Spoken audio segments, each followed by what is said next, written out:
বাংলাদেশের নাগরিক হয়ে প্রবাসী হওয়াটা মনে হয় এক ধরনের অপরাধ। একমাত্র পৃথিবীতে বাংলাদেশ প্রবাসী যারা আছে তারাই বোঝে আসলে এই যে ফাস্টফুড করার জন্য, ফাস্টফুড রেনু করার জন্য যে লাইন দেখতে আছেন, 3000 2500 প্রবাসী, এই রোদ আপনার 50 থেকে 45 ডিগ্রি গরমের মধ্যে তারা দাঁড় করে রাখছে সিরিয়ালে। প্রবাসী টাকায় যদি এত কিছু চলতে পারে, ফিঙ্গার মেশিন কি বাড়ানো যায় না? জনবল কি বাড়ানো যায় না? বাংলাদেশ এম্বাসিতে কি 5-10 জন জনবল বাড়ানো যায় না? সৌদি আরবে ফিঙ্গার মেশিন 5-10টা কি বাড়ানো যায় না?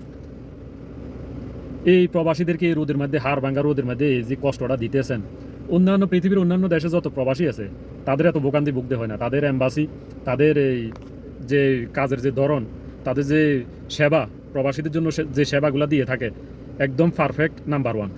শুধু আমাদের বাঙালির বেলায়, বাংলাদেশের বেলায় আমরা যদি প্রবাসীরা সেবা নিতে যাই, এরকম কষ্ট সহ্য করতে হয়। এর মধ্যে এমআরপি ফাস্টফুড বন্ধ, এর মধ্যে আবেদন করলে আবেদন অনেক সময় নিতে এসে না। হ্যাঁ, অনেক প্রবাসী ফাস্টফুড রেনু না হওয়ার কারণে দেশে যাইতে পারতেছে না, ভিসা লাগানো নিয়ে সমস্যা। মানে বাংলাদেশি নাগরিক হয়ে প্রবাসী হওয়াটাই পাপ, বুঝছেন?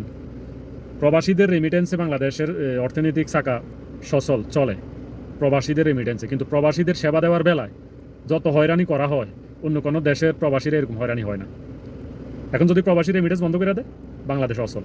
তো যারা বাংলাদেশকে সচল রাখে তাদের বেলায় যদি সেবা না পাওয়া যায়, তাহলে কি বলা দরকার বাংলাদেশ সরকারকে বলেন?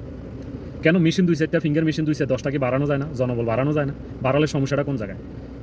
বাংলাদেশ পররাষ্ট্র মন্ত্রণালয় হতে যত প্রবাসী, যত এম্বাসি, যত সব কিছু প্রবাসী শ্রমিকদের ঘামের পয়সা দিয়ে তাদের বেতন চলে, তাদের সংসার চলে, পরিবার চলে। অথচ যাদের টাকায় বেতন চলে তাদেরকে রোদের মধ্যে 50 ডিগ্রি রোদের মধ্যে সকাল থেকে রাত, রাত থেকে সকাল 2 দিনও দাঁড়ায় থাকতে হয়। এ কেমন সেবা দিতেছেন আপনারা? কি সেবা দিতেছেন? অতি দ্রুত বাংলাদেশের এম্বাসি যেগুলো আছে, যে দেশে, সেবা ভালোভাবে নিশ্চিত করেন। যদি ভালোভাবে নিশ্চিত না করেন, তাহলে প্রবাসীরা যে কোনো মুহূর্তে যে কোনো কিছু করতে বাধ্য। ধন্যবাদ।